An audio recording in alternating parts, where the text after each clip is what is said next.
Hello and welcome to this edition of A Conversation With. I'm Jim Marshall of the New Bedford Cable Network, and we are going to talk about a issue that is dealing all across the country, actually, and including here in New Bedford, southeastern Massachusetts, that of vaping and the dangers it has, the impact it's had on the community. Joining us in the studio today, Damone Chaplin, who is the health director for the city of New Bedford. And also joining us is Morissa Vital, and I want to make sure I get your correct title. You're the program manager for the Southeast Tobacco-Free Community Partnership. Yes. Big organization there. You were saying off air, I mean, you deal with 60 communities, so you've got certainly a busy portfolio, to say the least. Yes. We are talking about vaping, and as you see it in the news, you read it in the papers. This is a huge issue. We were just talking about off air a moment ago. This is something that only recently seems to have exploded out there, and vaping-related diseases that's all across the country. The latest thing that I saw from the CDC was 38 states have at least one reported vaping disease, lung-related disease, I guess. But for those who don't know, and I think this is, and I don't mean to put it, but it certainly seems like a younger generational issue. I don't know if older people know what vaping is and what it looks like. And I know thankfully you've brought some props here to show us what it is that is the issue and how it works. Yeah, so I think that's a really great point. Younger people are using e-cigarettes and vape pens, and it's extremely important for parents, grandparents, anyone who works with youth to know and understand what these products are and how they work.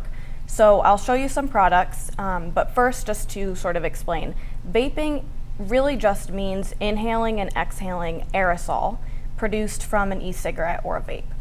E-cigarette and vape are essentially the same thing. It's just two words for the same device. And e-cigarettes are also called other things like e-pens, vape pens, e-hookahs, tanks, or they're also referred to by brand names, so Joule, Bo, Blue, just some examples. So it's really important to understand that there's different language being used to talk about the same thing.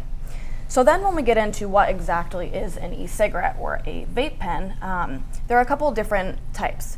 This one in particular is a rechargeable device. So that means you recharge the battery here and you use it multiple times. With this one in particular, the user of the device fills in a liquid into this cartridge area. So it's a rechargeable, refillable device. Then there are disposable devices like this one.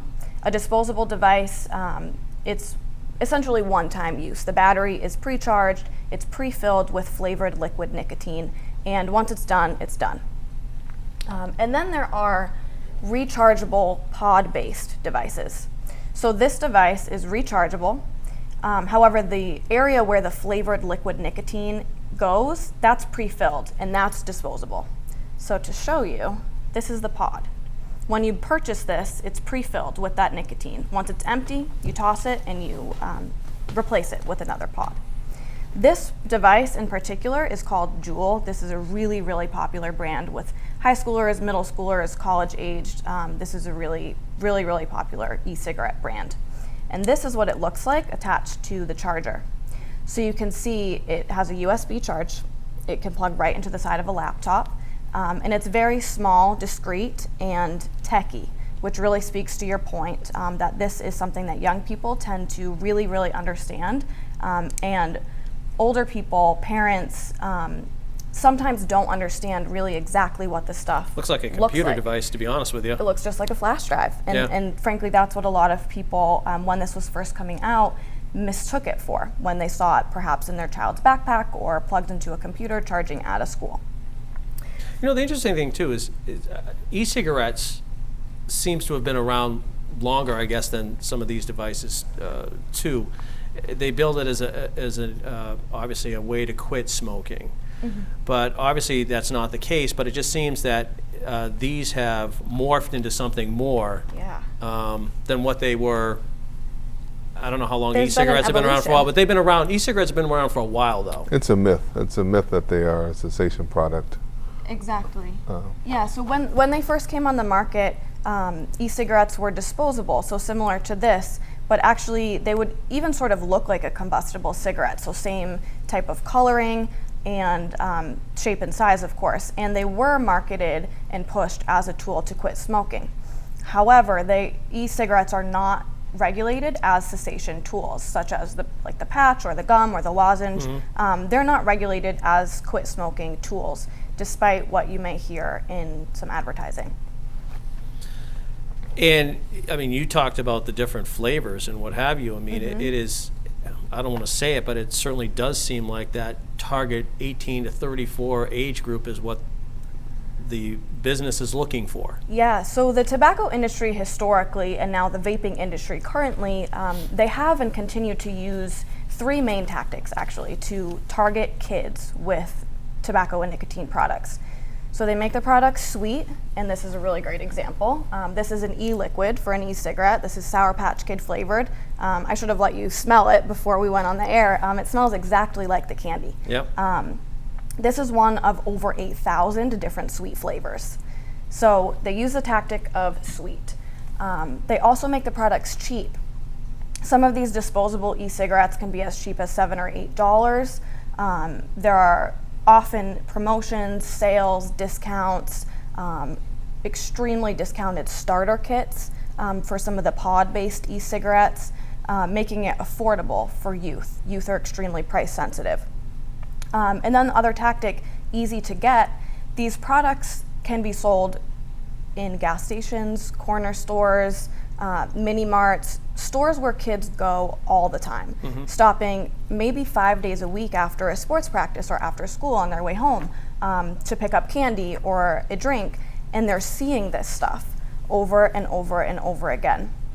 And that easy to get factor, it actually leads to youth being more likely to use this stuff. Morissa, how big a problem are we talking about here? We're talking about a really big and really serious problem right now. So as of 2017, in Massachusetts specifically, about 20% of high schoolers reported current use of e-cigarettes. So that was measured by use in the past 30 days. About 40% had said that they had ever tried e-cigarettes. And then for middle school aged youth in Massachusetts, we're looking at about 10% of them have tried this. My question is how are they getting it? It seems, again, you know, you go in and get a pack of cigarettes. I know you're carded. It says right on the door or a note, you have to be this age on this date to purchase it. But it seems as though the accessibility of these products is a little bit easier. So that's a really good question. So the age for being sold tobacco is 21 in Massachusetts, and that includes e-cigarette and vaping products. That's all under the same law. So you need to be 21 years old.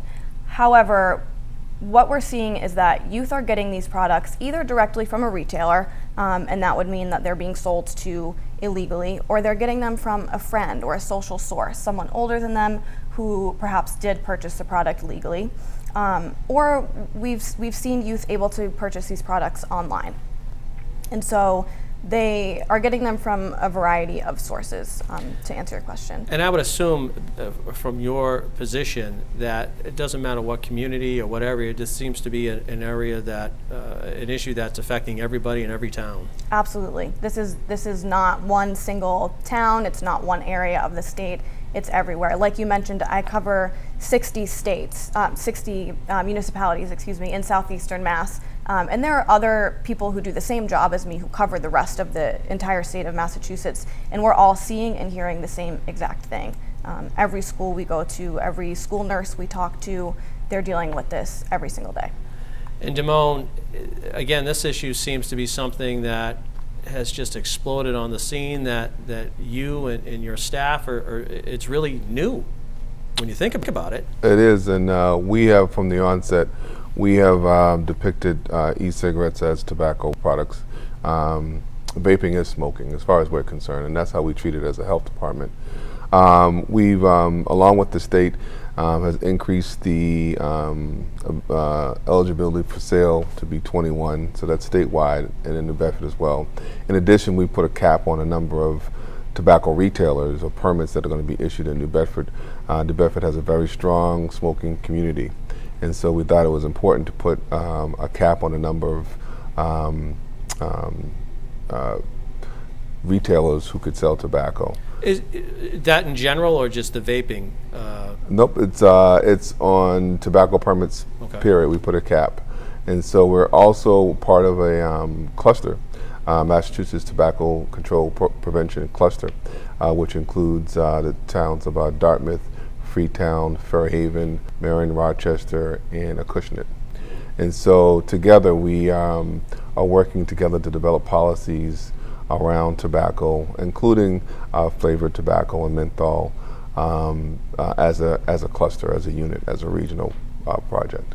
And that's got to be, I would assume the flavor has got to be even tougher to combat because, and I don't know because I've never been a smoker, but cigarettes are cigarettes.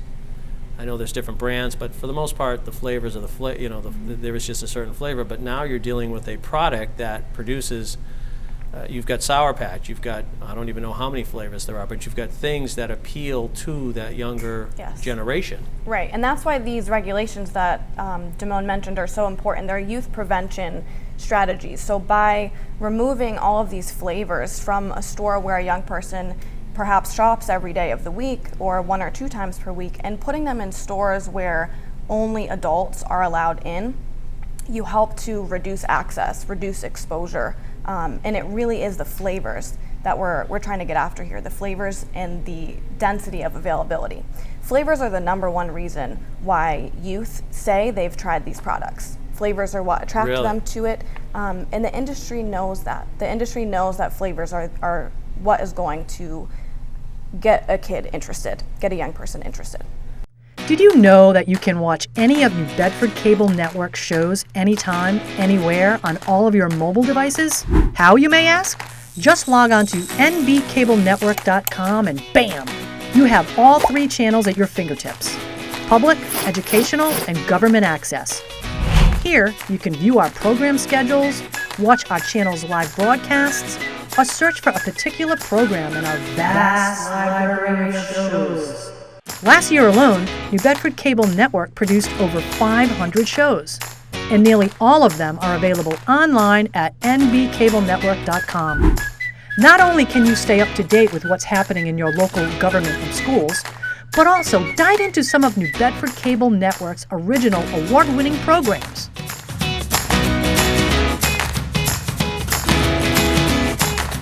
So check us out at nbcablenetwork.com. Your son wants to get a cat, but you're allergic. Do you A, prepare yourself,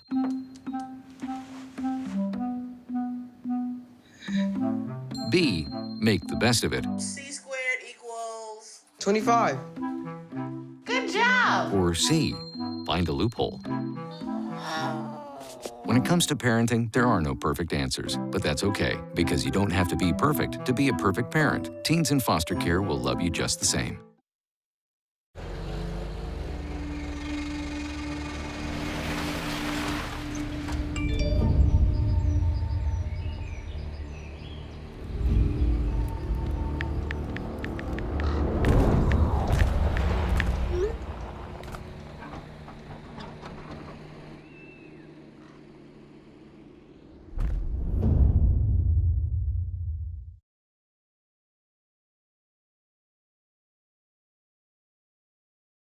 We are talking with Damone Chaplin, who is the health director for New Bedford, and Morissa Vital, who's the program manager for the Southeast Tobacco-Free Community Partnership.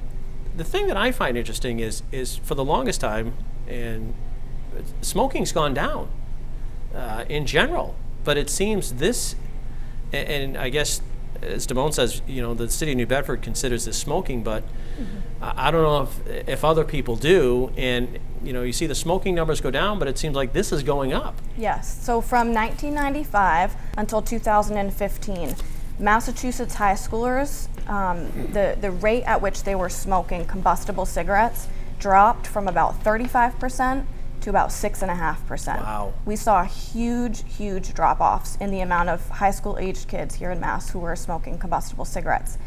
And when you compare that to how many of those kids are using vapes and e-cigarettes, it's a huge difference. young people are not using combustible cigarettes, they're using e-cigarettes, but it's the same nicotine. It's the same, and I think this is why Damone thinks of it as the same thing. It's the same drug, right? It's just a new delivery system. It's the new look of nicotine addiction. And actually what we're seeing now is that youth who use e-cigarettes are about 4 times more likely to then use combustible cigarettes. And we're talking about kids who otherwise never would have picked up a combustible cigarette. It's a progression from So we one may to see the a other. reversal in those trends of decline for combustible use. Because growing up, and Damone, I think you'd say the same thing too, the emphasis back then was, stop smoking and it's dangerous for you and what have you, and it did have the impact it was supposed to have. Yeah, and the other difference that was there is acute responses versus chronic responses over a long period of time, right? So with the e-cigarettes, we're seeing that those folks who are using, they're having acute responses right now. And so that's also very concerning as well. I mean, we have to get back to the basics with e-cigarettes and vaping. We have to educate the public about the dangers of we have to reduce access to it, and then we have to apply code enforcement to it. And so we have a renovated or rejuvenated code enforcement program, and we're actively out servicing those 6 communities to make sure that the merchants, at least the merchants, aren't selling to underage youth. As we tape the show, I know I was talking to Morissa off air, but we went to the CDC website. There's 530 cases right now in the country, lung disease cases, and 67% are between the ages of 18 and 34. So to your point, and both your points actually, it is targeting young people, which is scary because, like I said, the work that's been done for years seems to have paid off, and now it's like everything's been thrown out the window again. So we've begun to do community engagement opportunities, particularly around parents. We have hidden in plain sight programs. We have information tables at open houses, and Morissa and Joe Cavallo, which is our tobacco compliance officer, they have begun to do the community engagement trainings at some of the schools in the area. If you want to tell them about that. Sure. Yeah, so I recently gave a presentation at Old Rochester Regional High School to parents, and we're also in the process of setting up presentations right here in New Bedford, so at Keith Middle School, at Greater New Bedford Voc High School, and these are presentations for parents to come and see this stuff, to learn about the dangers, to see it firsthand, and to learn what they can do, either to support their children if they are addicted to nicotine, or to get involved locally, to support local regulations. So it's a really informative presentation, and it's really, really important for parents and anyone who works with kids to be educated on this topic. Well, it's scary too because the one thing that I saw on the newscast, I mean, you've got kids or young people who otherwise are healthy, who, as Damone's saying, they're having the immediate impact or the immediate effect of these. They're in a coma right now. Their lungs are filled with stuff that nobody knows what it is or what its impact is, and that's the scary thing. Right, and that's the part. We haven't even really begun to unpack the secondary conditions that come from this, the secondhand smoke. I recently had visited a couple of hookah or vaping lounges in the area, and I was just I couldn't believe the amount of fumes that were in the air. It was unbelievable. And the kids, whether they're smoking or not, they're in that environment and they're being affected by it. And so the scary part is that we don't even know what's in those vapes. And so, I'm very concerned about what happens next. So is the hookah different from the vaping too? I don't know. I'm asking. Is that a different thing? Go ahead. Yeah, so vaping would be these types of electronic products which heat and aerosolize a liquid. And a hookah is a entirely different type of product, but it is a tobacco product and it is flavored. It does come in flavors. And again, they have the same impact. That's what we're saying here. On no matter what, it's still having the same impact on the young people. Yeah, so really sort of to echo what Damone just said, we do not have this long-term data, right, on what the effects actually are of long-term e-cigarette use. We know a bit about some of the chemicals and dangerous substances in the e-liquids. We know that there's propylene glycol, that there's diacetyl, that there's glycerin. We know when these are heated and aerosolized, you're inhaling ultrafine particles into the lungs. This stuff is being lodged in the lungs. And we also know that the exhaled aerosol, which we often call a vapor, does contain these particles as well. But what we haven't really talked about too much yet is that almost all e-cigarette liquids contain nicotine. So that would be the similarity between a hookah product, like you're asking about, and an e-cigarette, is that there's nicotine. It's the same drug. And nicotine affects the developing brain in major ways. It can cause permanent changes in the way that the brain can learn, can pay attention. It can change impulse control. It can actually prime the brain for future addiction to other drugs. And the younger someone becomes addicted to nicotine, because nicotine is so incredibly addictive, the younger you become addicted, the longer you are likely to be addicted, and the harder it is for that individual to quit. And again, to bring it back to the industry, they know this. That's why they target young people. Well, again, I mean, I look at the products again, and I still can't believe that it does. I mean, the first one, they look like pens.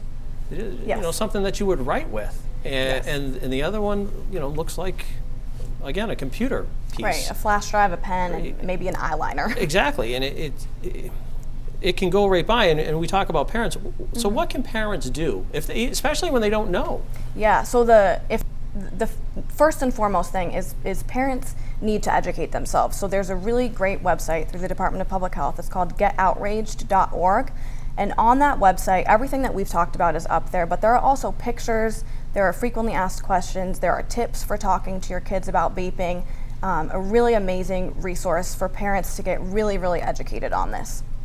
And then the next step is talk to your kids. It's so important for parents to have open conversations with their children, asking them what they see, asking about what they're doing, making sure their kids understand that they as a parent care about their child's health. They don't want them to be addicted to nicotine. They don't want them to be taken advantage of by an industry that wants to addict them on a product ultimately to make money. And keeping the conversation open is so important. For parents of teens who are addicted to nicotine and who are vaping and who are feeling that they can't stop, parents should talk with their child's doctor and with their child and strategize on that. There are also resources available for teens who need help quitting e-cigarettes. There's a great new resource called My Life, My Quit, and teens and parents can find information on that at mylifemyquit.com. But it's a free, confidential resource. It's phone-based counseling or online-based counseling with also text reminders. They'll help the youth go through and make a quit plan. It's a really excellent resource to use in conjunction with working with a doctor or a school nurse. And there are other resources in development that we'll hear more about soon. Damone, you've been in the health side for a long time. In that, have you seen something like this? I mean, you talk about like 20 years ago how successful the tobacco talk was, if you will, and this is just. It just seems to me it's a difficult issue because, again, to me it's generational in that parents just don't know, grandparents just don't know, and I guess maybe it's harder than dealing with the cigarettes because that's what the parents dealt with and that's what the grandparents dealt with back, you know, at that time. Yeah, it's about education. It really is about education. It's about community education about it. In New Bedford, we have a large population where English is not their first language. And so it's very important that we make a conscious effort to provide educational materials in multiple languages. And so we are, as a health department, we are at the forefront of doing all of those things. But you asked the question, have I seen this and anything else? I'm concerned about our marijuana practices going forward. And is that somewhat related too?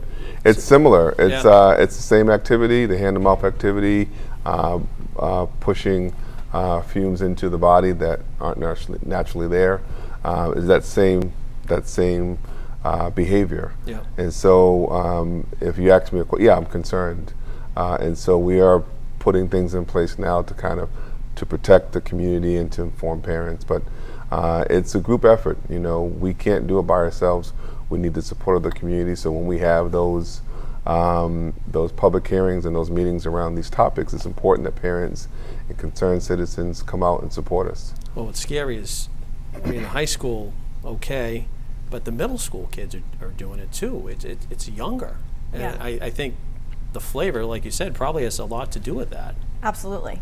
Yes, the flavors are what attract kids to this. And yeah, like I said, about 10% of middle schoolers have tried it. And that's not nothing. That's what, 12, 13 years old kids. Yeah.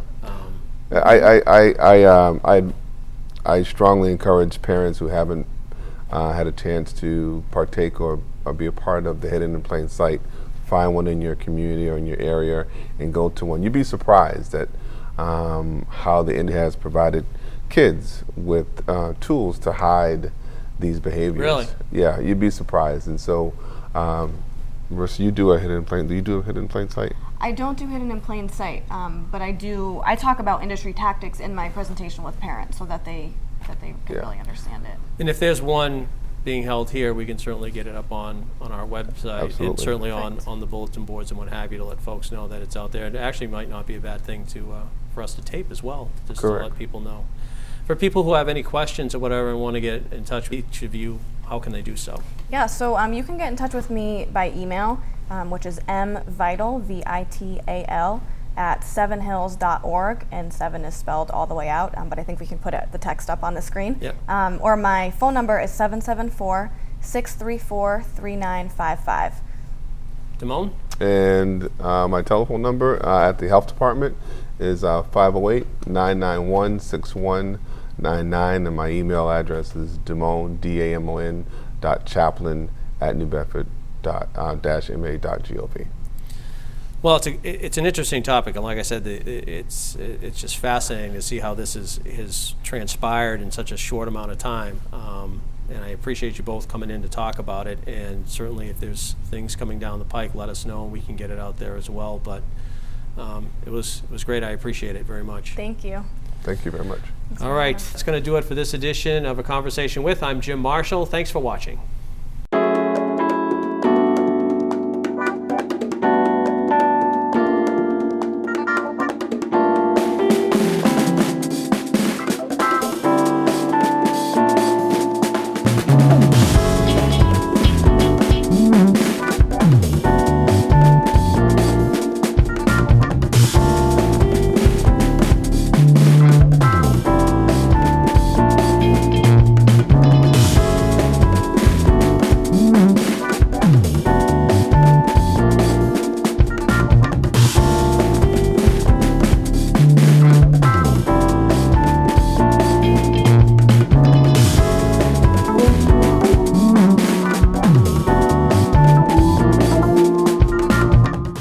Take a look under your bed.